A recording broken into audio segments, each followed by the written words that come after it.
Welcome to the shooting show, brought to you this week from Las Vegas. It's SHOT Show 2015.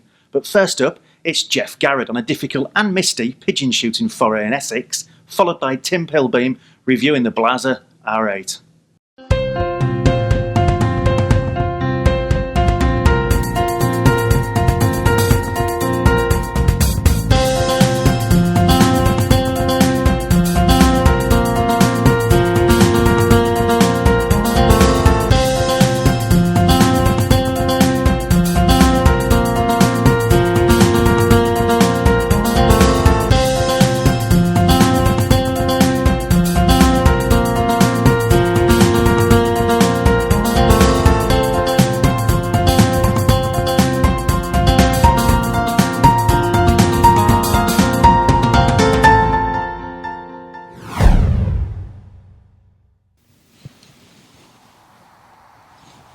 The pigeon controlling duo of Geoff and Justin Garrett is back out, but already things aren't going to plan.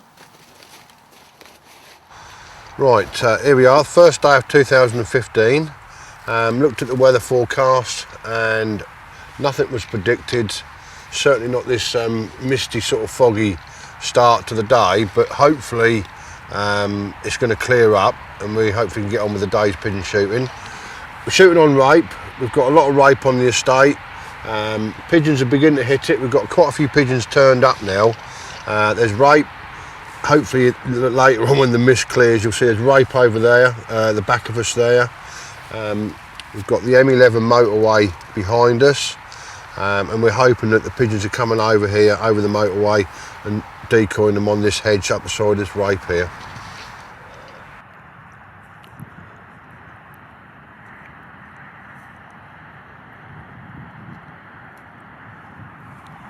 I've had to put some rope bangers out this morning because there's about, in total, there's about 1,000 acres of rape virtually in one block, and obviously, you know, we can't keep them on the move all the time. So I've just put the odd rope banger out in places where I think that they might drop into, or somewhere where I can't see later on in the day, because if we keep shooting here, they will obviously find somewhere else. So it's just a case of trying to keep them on the move. Later on in the year, when the shooting season's finished, I'll get a good gang of people out, and you know, we'll try and man all the rape fields. But today it's just me and Justin having a little day over Christmas period before he goes back to school.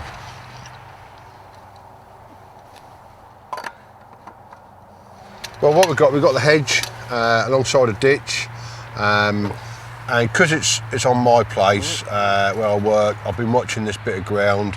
So I've got a rough idea where we want to be, and I've sort of built the hide now, got the decoys out. I've got a few fir bells from a tree that's fallen over in the wind. Got that round the back of us, got the net in front with a few bits of greenery in front, hopefully to blend in. I'm using the Browning Maxus 3-shot. It's one that I've been using now for a couple of years now, and it's a lovely gun. It's one that I get on really well with.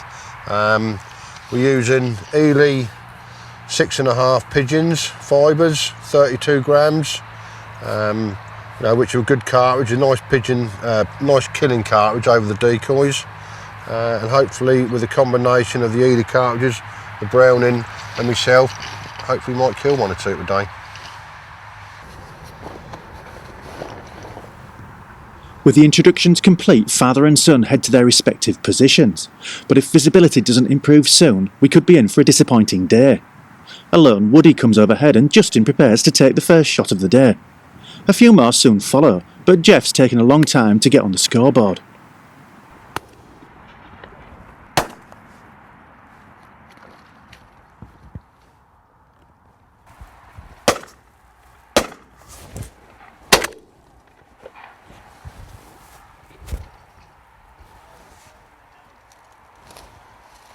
Come and overlook again. Oh, shot! Get it? Yeah, it's a good little bit of a good sign that they are still moving even in this fog light, you know. But unfortunately it's young son 3, dad Neil. There's 2 coming over the top, 3 coming over the top.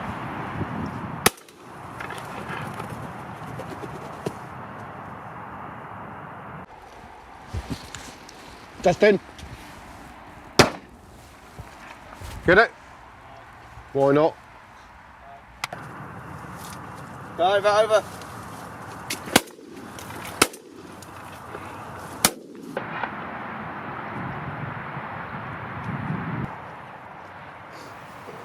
With a few more birds hitting the ground, it's still all Justin so far. Geoff watches carefully as Pigeon comes within range of his browning Maxus. Could this finally be his chance? Well, we've been here for about hour and a half now, and this fog is proven to be very, very frustrating. It just, one minute it looks like it's going to clear, next minute it just rolls back in again, and you can't see 50 yards in front of you. We are getting a few pigeons that are coming up the hedge. They're obviously coming over the motorway, and they're coming up the hedge straight up over the top of us, and Justin's dealing with them at the back here. We've had the odd one come over the decoys, but it's just getting very frustrating now. I mean, I didn't expect this fog to be here this morning, and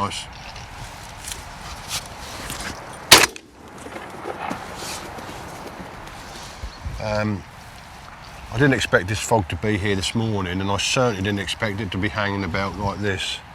And this time of year we're losing valuable time because 2:30, 3 o'clock will be the latest that we'll be shooting. So, you know, we're just losing valuable time here now, and it's just nothing we can do. So, hopefully there's a bit of breeze getting up now, so hopefully that'll blow the fog away and the mist away, and we can get at least a couple of hours shooting. Geoff's finally off the mark. Are things taking a turn for the better? About 11:30, 12 o'clock time, I was all ready to throw the towel in, because it's just been the most miserablest, horriblest day. The fog has just kept coming, going, just rolling in, and visibility's been nil. But all of a sudden there's a little window, the pigeons started coming in, and they just started decoying, absolutely fantastic.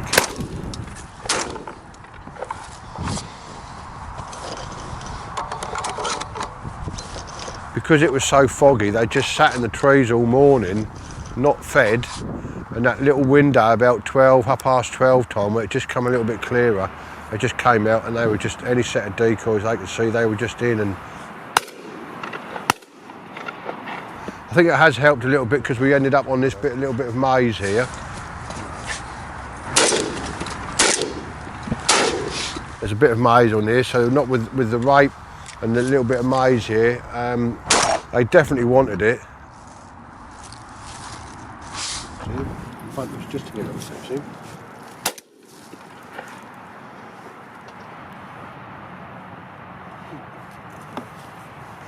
He's still Jake, he's still.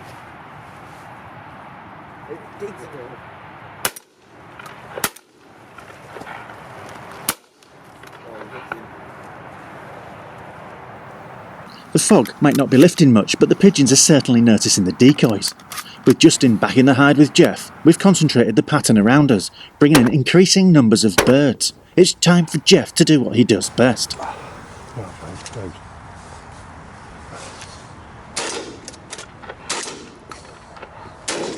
Ooh, could have me first 3 there.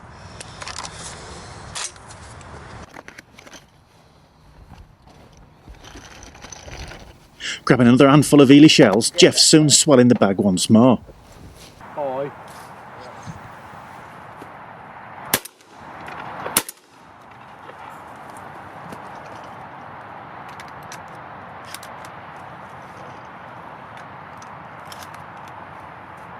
There's some more on that line.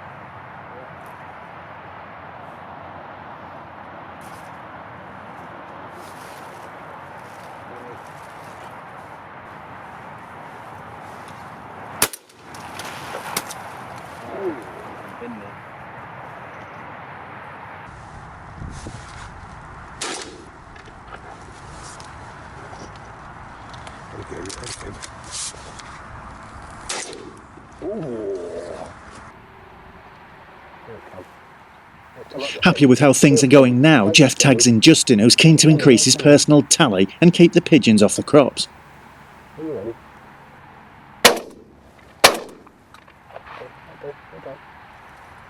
I hit that one hard. Okay, there's 3 or 4.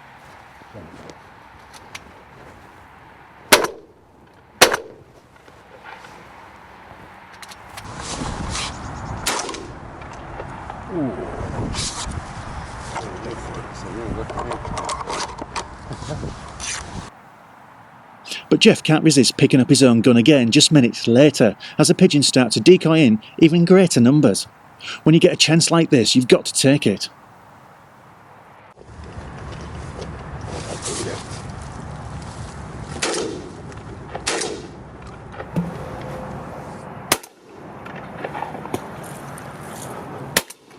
Whoa!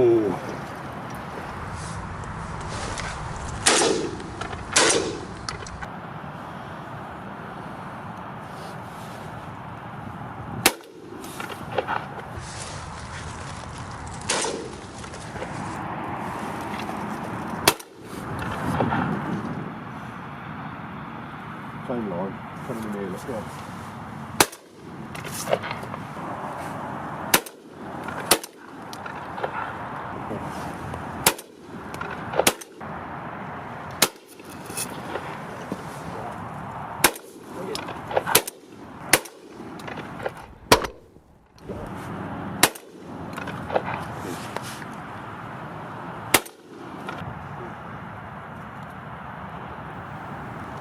As our intrepid duo pick up yet more birds out of the sky, we rip open another box of eelies. The cartridges are being depleted at a lightning pace. This is turning into a bumper day.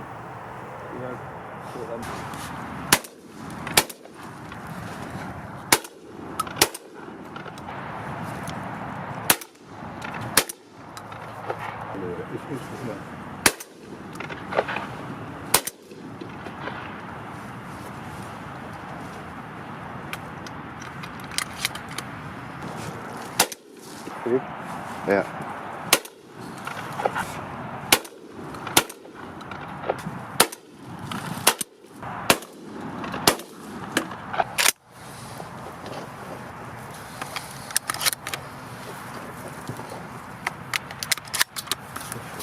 Back here, John. Another few birds on the ground brings a close to what has become a very successful day at the pigeons. All that and it's still a pea super. Imagine how we'd have got on a clear day.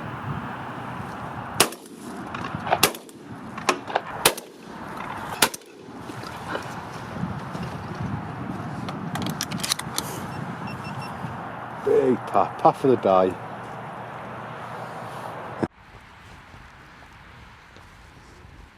Just count what you put on, alright? All that's left now is the pickup. With huge numbers of pigeons shot and cartridges expended, this is quite a task, but it's a necessary part of effective pest control.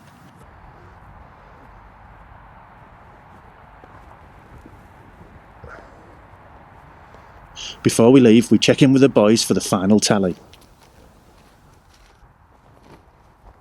Right, mate, that makes it 69. How many you put in there? 60. So that's 129 pigeons, one big fat carrion crow. So all in all, turned out to be an excellent day. You know, we ended up with 130 head from something that I like to say about 11, half past 11, I was all set to pack it up. So all in all, we've had a fantastic day. Cartridges, Ely cartridges have performed well. The Browning Maxus, very pleased again with it today. It's just a good testament to the gun there, how muddy it's got, how dirty it's got today. Yet it's just performed, kept shelling the shells out there all the time, not a problem with it at all. Look, absolutely filthy, but done the job. So yeah, all in all, we've had a bloody good day.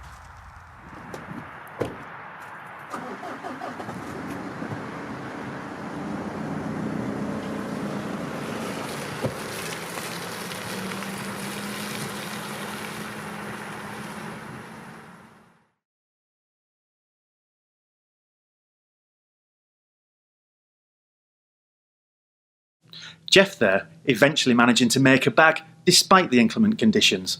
And now, it's the Shooting Show News. This is the Shooting Show News. It's election season at BASC, and if you want to stand for the association's council, now's the time. The deadline for nominations is the end of January, though results won't be announced until the BASC AGM in June. Candidates must be BASC members and need 2 BASC members to propose and second their nomination. A term on council lasts 5 years, with re-election for another 5 years possible at the end of the first term. Head to the Basque website for more info. North Devon Shooting Ground is the nation's favourite place to shoot. That's the result of the annual Nation's Favourite Shooting Ground vote conducted by Clay Shooting magazine. The Ilfracombe-based ground beat Southdown by the smallest of margins to top the standings. Headley, Barbary and Auchterhouse completed the top 5. For all the results, see the latest issue of Clay Shooting, out now. Wild boar control is back on the national agenda after the animals caused a spate of accidents in the southwest of England. Deer Initiative representatives revealed that the organisation has been given new responsibilities to monitor and manage wild boar populations in England and Wales. Landowners who believe they have boar on their estates are urged to seek advice on controlling them. Wild boar populations are still on the rise. Read all about it in Sporting Rifle magazine. And finally, after Marks & Spencer, the latest high street location stocking game meat has been revealed, and it's Aldi. The price-dropping supermarket has teamed up with Basque's Taste of Game campaign to start stocking whole oven-ready pheasants. It's packaged with a Taste of Game recipe for roast pheasant with an apple, cider, sage and cream sauce. Annette Cole from Taste of Game said this is a wonderful opportunity to bring the great taste of pheasant to Aldi customers, some of whom may be trying it for the first time. That was the Shooting Show news.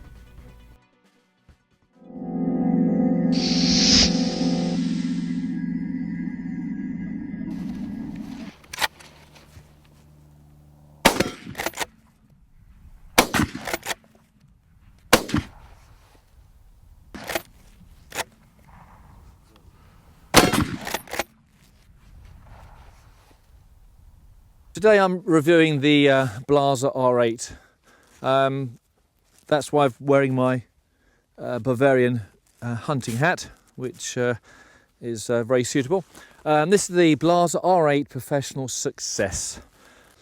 Absolutely beautifully designed looking rifle. Hard plastic stock, high impact.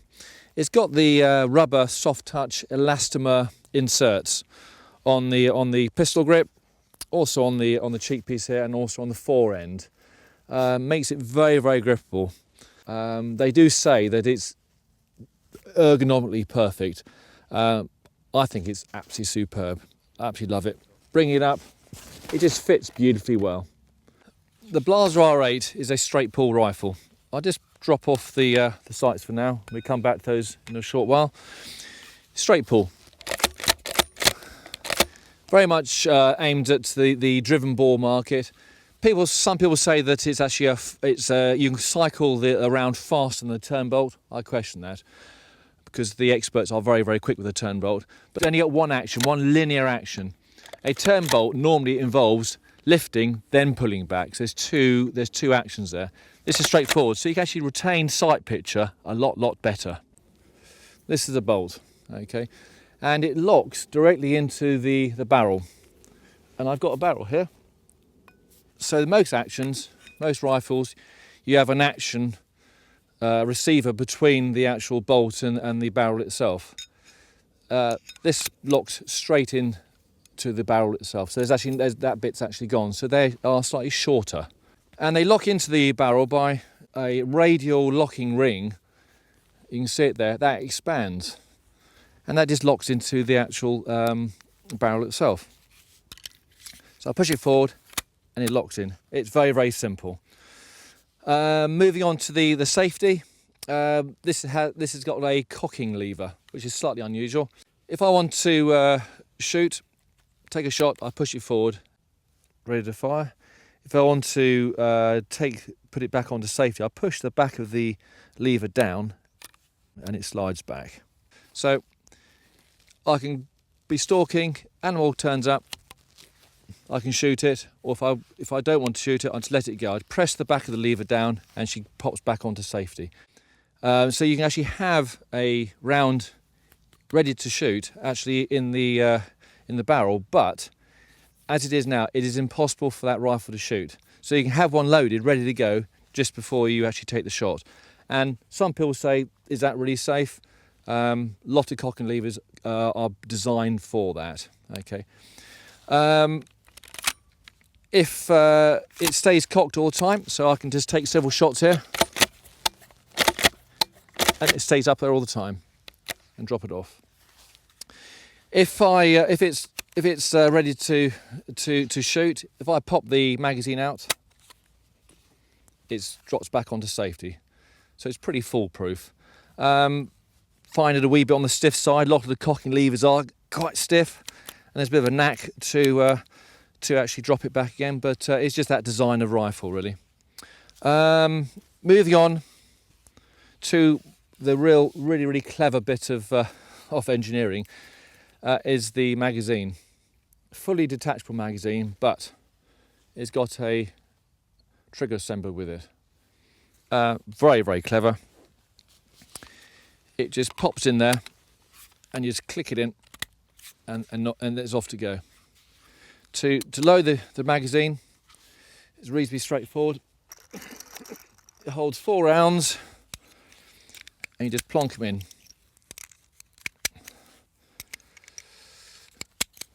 And one more. And there's 2 tabs on the outside of the magazine which secure it into the stock, and basically it's ready to go. An interesting concept. Some people say if you lose your magazine, you can't shoot it. Well, you can't. But on the other hand, it's quite safe as well. Nobody can do anything with a rifle because it's basically the trigger's actually on it. The trigger itself, I think it's probably one of the best triggers out there. I don't know how they've done it, but it is just around about 1.5, 1.75 pound. It is probably one of the finest triggers I've ever shot. Maybe a wee bit on the fine side because if I've got thick gloves on, I find it's quite hard to actually feel it. But for snap shooting and for general stalking, it is simply divine. I just cannot question that trigger. I think it's superb. One of the issues people will say with these Blaser R8s is that, we've got here a £3,000 rifle, and it's made of plastic. This is all plastic. I mean, it's very clever plastic, but it's all plastic. Other than the actual bolt and the barrel itself, it's actually all made of plastic. I can understand that, but it's actually beautifully made. So the Blaser R8 is a switchable barreled rifle and a full takedown. So if you want to go abroad somewhere, we can take this apart, and reasonably quickly. It's not as fast as some takedowns, but does it really matter?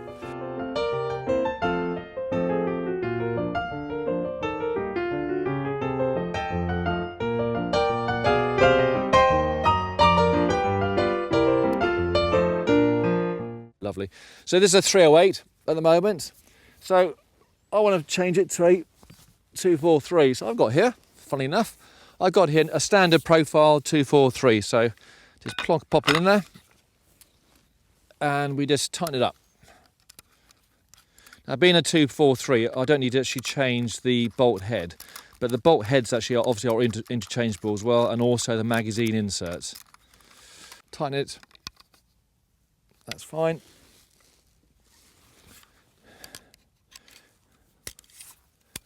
Insert the bolt.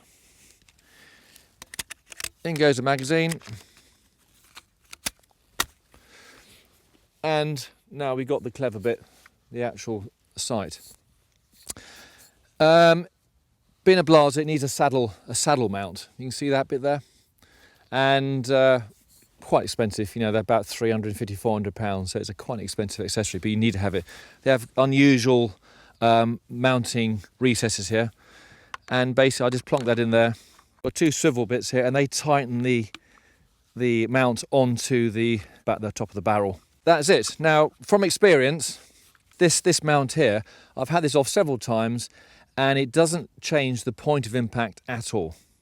So if I take that sight off, put it back on again, my zero has not been changed at all. So it just shows you the quality of these Blaser mounts. They're absolutely superb.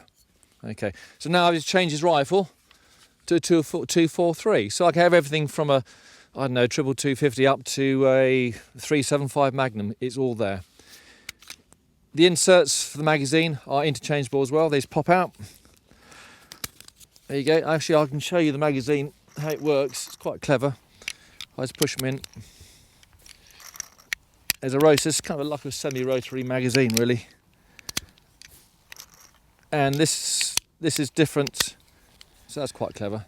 And so therefore, if you have a different caliber, these inserts are actually interchangeable as well. So it's quite clever. So it's a very, very innovative product. So basically, that's the Blaser R8. I've got the Swarovski here, 3x18x50 Z6i. Superb scope for general stalking. Next week I'm off to Germany on some wild boar. So I've got these.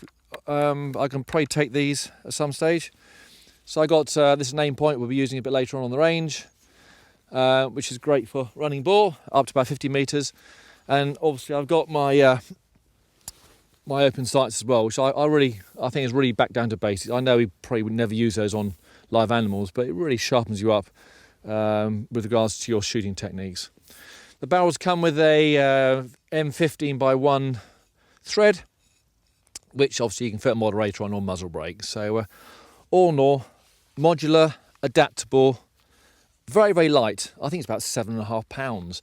And with all the gear, with a scope on, bipod maybe if you want a bipod, it comes out about 10 pounds. Short, light and compact. Perfect mountain rifle.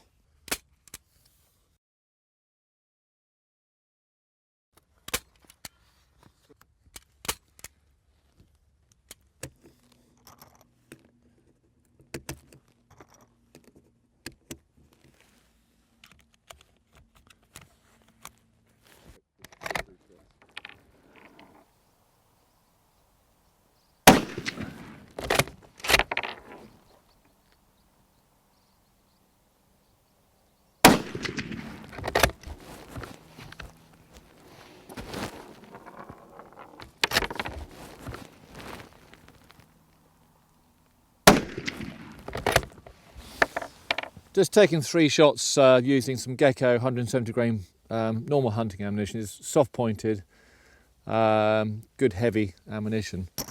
And by the looks of it, I've got about half to maybe 3/4 of an inch grouping. That tells me 2 things. Not bad at all. The rifle itself, I just find that these Blasers do shoot so well. I've had a lot of experience with these R8s, and I've been in situations where I've had the rifle and the actual barrel very, very hot, and they still maintain superb accuracy.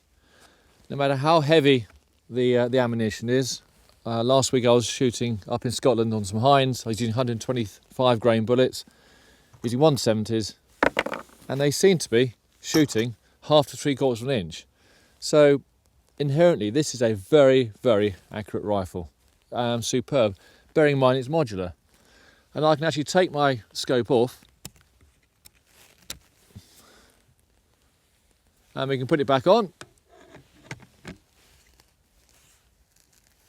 and I can guarantee that will be shooting exactly the same position. So it's a good quality kit. Absolutely superb. If you don't like bipods, I could have the gadget for you. The problem with bipods is that when you carry the rifle, they stick in your back, and they also make the balance of the rifle slightly uneven. This one could be the one for you. This is a Javelin bipod system. Very simple, it's fully adjustable, very similar set up to a walking stick. I've got a plate on the bottom of my rifle here, and it's got a very, very powerful magnet. And it just sits up on there, and it's ready to go. When you don't use it, you pull it out, it's quite strong, and put it back in your pocket.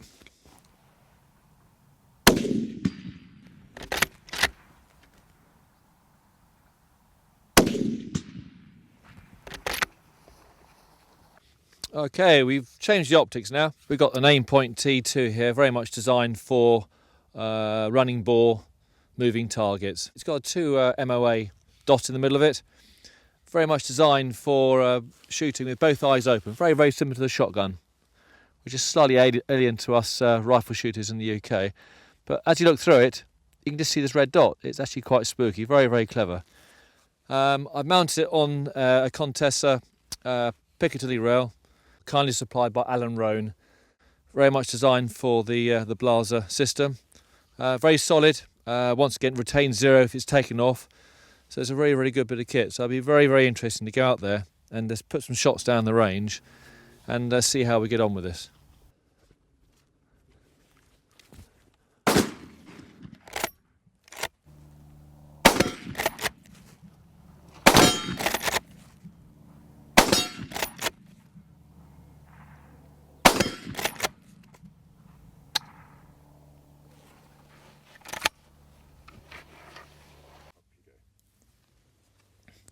Okay, using a red dot sight.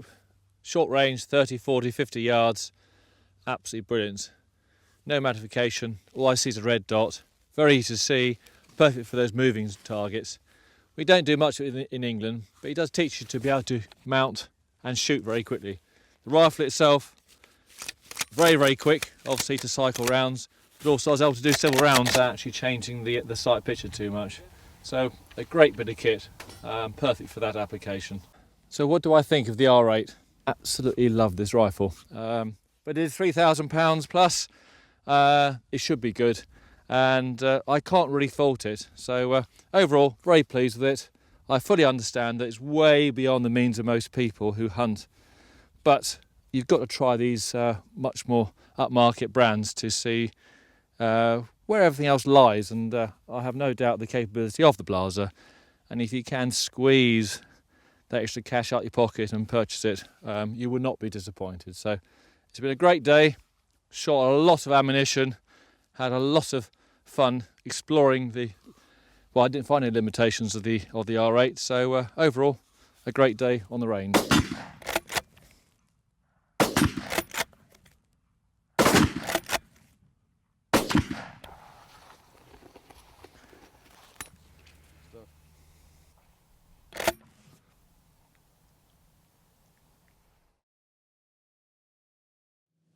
Well, that's it for this week. Thanks for watching. Please don't forget to tune in next week to find out all the latest from SHOT Show 2015. And please like us on Facebook and follow us on Twitter. And if you're not a member of BASC, it's time to join now. BASC, looking after your sport, looking after you.